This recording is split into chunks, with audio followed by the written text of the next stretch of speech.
సాంఘిక సంక్షేమ కళాశాలలు నైపుణ్యం గల మానవ వనరులను తయారు చేయాలని ఎంజీయూ ఉపకులపతి ఆచార్య కాజా అల్తాఫ్ హుస్సేన్ అన్నారు.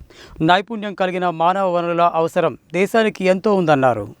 మహాత్మా గాంధీ విశ్వవిద్యాలయం పరిధిలోని సాంఘిక సంక్షేమ కళాశాలల ప్రిన్సిపాల్స్తో ఉపకులపతి ఆచార్య కాజా అల్తాఫ్ హుస్సేన్ సమీక్షా సమావేశం నిర్వహించారు. Audit cell director doctor Y Prashanti ఆధ్వర్యంలో నిర్వహించిన కార్యక్రమంలో ఉపకులపతి ఆచార్య కాజా అల్తాఫ్ హుస్సేన్ మాట్లాడుతూ సాంఘిక సంక్షేమ సంస్థలపై గురుతర బాధ్యత ఉందని, దేశానికి అవసరమైన నాణ్యమైన మానవ వనరులను అందించాలని సూచించారు. కళాశాలల్లో విద్యార్థులు, అధ్యాపకులు, పాఠ్యాంశాలు, బోధన సదుపాయాలు తదితర అంశాలపై సమీక్షలో క్షుణ్ణంగా చర్చించారు. అదేవిధంగా మహాత్మా గాంధీ యూనివర్సిటీ అనుబంధ social welfare degree colleges, tribal welfare degree కాలేజీలు మరియు BC welfare degree colleges principal సమావేశంలో వీసీ కాజా అల్తాఫ్ హుస్సేన్ పాల్గొన్నారు. కళాశాలల అభివృద్ధి, విద్యార్థుల సంఖ్య, రిజల్ట్ మరియు విద్యార్థుల భవిష్యత్తు, కళాశాలల కార్యక్రమాలపై సమీక్ష నిర్వహించారు. ఈ సమావేశంలో కళాశాలల అభివృద్ధిపై ప్రిన్సిపాళ్లకు అవగాహన కల్పించే విధంగా వివిధ కార్యక్రమాలపై దృష్టి సారించాలని సూచించారు. విద్యార్థుల భవిష్యత్తుకు ఉన్నత అవకాశాలు కల్పించే విధంగా